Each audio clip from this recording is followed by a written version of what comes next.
ये तो प्रेगनेंसी के दौरान गर्भवती महिलाओं को अपने शरीर में हर महीने, हर हफ्ते कुछ नए बदलाव, कुछ नए लक्षण और समस्याओं का सामना करना पड़ता है। लेकिन क्या आप जानते हैं कि प्रेगनेंसी के दौरान गर्भवती महिला का बीपी हाई होना किस बात का संकेत है? क्या यह नॉर्मल है? नमस्कार दोस्तों, मैं खुशबू तोमर एक बार फिर से स्वागत करती हूँ आपका प्रेगनेंसी से रिलेटेड एक और नई वीडियो में। जहाँ पर आज का वीडियो एक बार फिर से उन महिलाओं के लिए बहुत ही ज़्यादा यूज़फुल होने वाला है, जिन्हें प्रेगनेंसी के दौरान हाई बीपी होने की समस्या रहती है, यानी कि जिनका बीपी हाई बार-बार होता रहता है।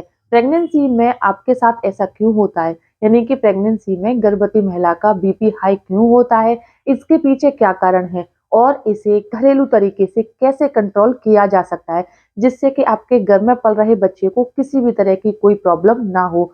साथ ही आगे वीडियो में हम कुछ ऐसे बदलावों के बारे में भी जानेंगे, जिनकी मदद से आप घर में लड़का या लड़की होने का काफ़ी हद तक अनुमान लगा सकते हैं। इसीलिए अगर आपको प्रेगनेंसी के दौरान बीपी हाई होने की समस्या हो रही है और आप इसे कंट्रोल करना चाहते हैं, तो वीडियो में अंत तक बने रहें। चैनल पर पहली बार विजिट कर रहे हैं तो चैनल को सब्सक्राइब करके बेल आइकन को प्रेस करना ना भूलें। तो चलिए फ्रेंड्स, बिना देरी किए हुए फटाफट से वीडियो को स्टार्ट कर लेते हैं। देखिए, प्रेगनेंसी के पहले 3 महीने जो होते हैं, इसमें क्या है कि आपके शरीर में हार्मोन्स में बदलाव आता है, आपके खान-पान में बदलाव आता है, आपके जो सप्लीमेंट्स हैं इनमें बदलाव आता है। तो इसकी वजह से आपके शरीर में आपको कुछ नए बदलाव महसूस हो सकते हैं, जैसे कि खाना ठीक से डाइजेस्ट ना होना, चक्कर आना, घबराहट होना, साँस लेने में तकलीफ होना, ऐसे कई तरह के सिम्पटम्स आपको फ़ील हो सकते हैं। लेकिन 12वें हफ्ते के बाद से ये जो समस्याएँ होती हैं, यानी कि शुरुआती लक्षण होते हैं, वो धीरे-धीरे करके कम हो जाते हैं, आपको खाना पचने लग जाता है और आपको जो मॉर्निंग सिकनेस हो रही है या फिर शुरुआती लक्षण महसूस हो रहे हैं, ये सब थोड़ा-थोड़ा करके कम होने लग जाती हैं। क्योंकि अब आपका बच्चा बड़ा होने लग गया है और अब आपके बच्चे का विकास होने लग गया है, जिससे आपको शरीर में कुछ नए बदलाव महसूस होने लग जाते हैं। लेकिन कई सारी ऐसी महिलाएँ हैं जिन्हें प्रेगनेंसी की दूसरी और तीसरी तिमाही के दौरान सुबह, दोपहर या शाम कभी भी एकदम से घबराहट, साँस लेने में तकलीफ होना, चक्कर आना और बीपी हाई होने की समस्या होने लग जाती है। इसके पीछे कुछ कारण हो सकते हैं। जैसे कि अगर प्रेगनेंसी के दौरान आप ओवरवेटेड हैं, यानी कि पहले से ही आप काफ़ी हेल्दी हैं, ठीक है? तो ऐसा होने पर अगर आप प्रेगनेंसी कंसीव कर लेती हैं तो आपको प्रेगनेंसी के दौरान हाई बीपी होने की समस्या हो सकती है। दूसरी बात, अगर आप पहले से ही जैसे कि शराब, सिगरेट का सेवन करते हैं, यानी कि आप नशीली चीज़ों का सेवन करते हैं और प्रेगनेंसी में भी आप कंटिन्यू कर रहे हैं, तो भी आपको बीपी हाई होने की समस्या हो सकती है। और तीसरा कारण है, अगर आपने 40 के बाद यानी कि 35 या 40 के बाद प्रेगनेंसी कंसीव किया है, तो भी आपको बीपी हाई होने की समस्या हो सकती है।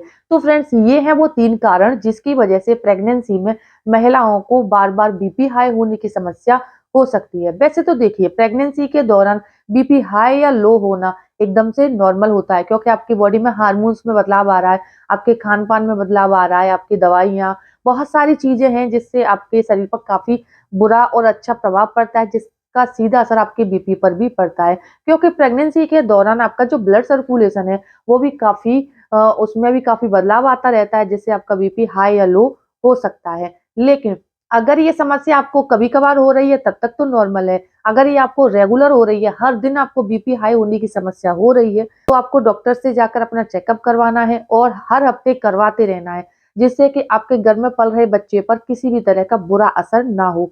चलिए अब जानते हैं कि अगर आपको बार-बार जैसे कि बीपी हाई होने की समस्या हो रही है और आप इसे घर पर रहकर ही कंट्रोल करना चाहते हैं, जिससे कि बेबी को होने वाले नुकसान से बचाया जा सके, तो उसके लिए आपको क्या घरेलू टिप्स फॉलो करने हैं। सबसे पहली बात, प्रेगनेंसी की दूसरी या तीसरी तिमाही के दौरान अगर आपको लग रहा है कि आपका बीपी हाई हो रहा है, तो ऐसे में आपको अखरोट और टोफू इन 2 चीज़ों का सेवन करना है। इसके साथ ही बीपी हाई होने पर आप लहसुन का सेवन भी कर सकती है, क्योंकि लहसुन जो होता है ना, ये आपकी हार्ट रेट को ठीक करता है और धमनियों को कंट्रोल कर लेता है, जिसकी वजह से आपका जो बीपी हाई हो रहा है, वो काफ़ी हद तक कंट्रोल हो जाता है।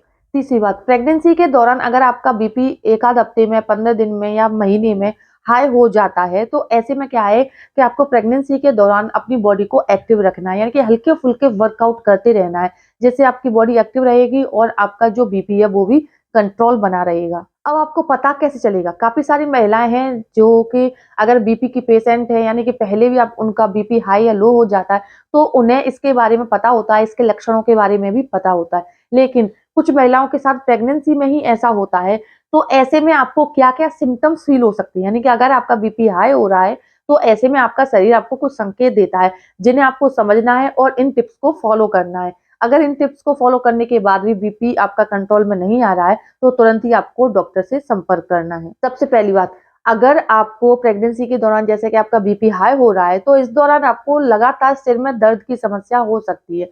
अगर आपको कुछ दिनों से लग रहा है कि आपका वेट अचानक से बढ़ रहा है, तो ये भी आपके बीपी हाई होने की सिम्पटम्स ही होते हैं। तीसरा, बीपी हाई होने पर काफ़ी सारी महिलाओं के आँखों से धुंधला दिखने लग जाता है। और फ्रेंड्स, प्रेगनेंसी के दौरान बीपी लगातार अगर आपका रेगुलरली हाई हो रहा है, तो इसके दौरान क्या है कि आपको पेट में दर्द हो सकता है और शरीर के कुछ अंगों में सूजन भी आ सकती है। ये कुछ सिम्पटम्स हैं जो कि बीपी हाई होने पर आपको महसूस हो सकते हैं। अब जानते हैं उन खास बदलावों के बारे में जिनकी मदद से आप घर में लड़का या लड़की होने का काफ़ी हद तक अनुमान लगा सकते हैं। वैसे तो देखिए, प्रेगनेंसी के दौरान की जाने वाले अल्ट्रासाउंड या सोनोग्राफी की मदद से भी आप काफ़ी हद तक पता लगा सकते हैं। लेकिन हमारे देश में अल्ट्रासाउंड या सोनोग्राफी की मदद से गर्भ में पल रहे बच्चे का लिंग परिचय करना कानूनन अपराध है और मेरा वीडियो और चैनल भी लिंग परिचय को बढ़ावा नहीं देता।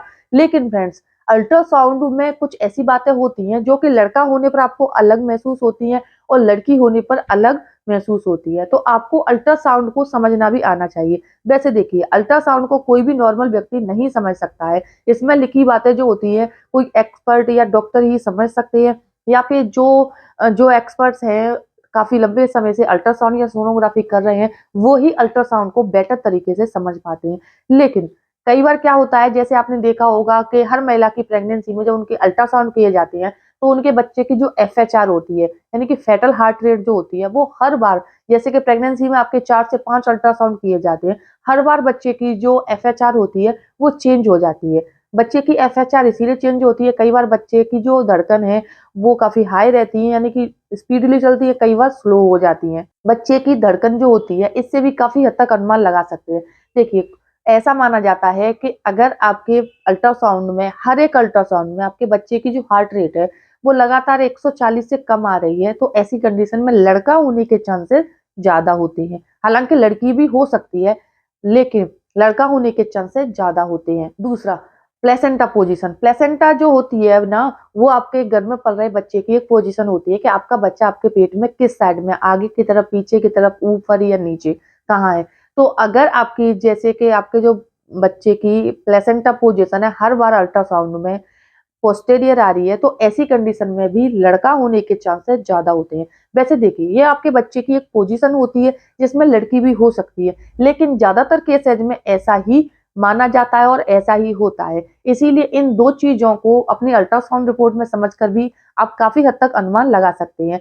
हालाँकि इनका कोई वैज्ञानिक प्रमाण नहीं है, लेकिन प्रेगनेंसी में काफ़ी सटीक होते हैं और ज़्यादातर महिलाओं के केसेज़ में एकदम सही भी जानकारी देते हैं। इसीलिए फ्रेंड्स, अगर आपको प्रेगनेंसी के दौरान इसके अलावा और कोई समस्या हो रही है, आप मुझे कमेंट कर सकते हैं। अगर आपको वीडियो देखने के बाद वीडियो यूज़फुल लगता है, वीडियो को लाइक करें, ज़्यादा से ज़्यादा शेयर करें। चैनल पर अभी अभी तक चैनल को सब्सक्राइब नहीं किया है, तो चैनल को सब्सक्राइब करके बेल आइकन को प्रेस करना ना भूलें। तो चलिए फ्रेंड्स, मिलते हैं नेक्स्ट टाइम, तब तक के लिए टेक केयर।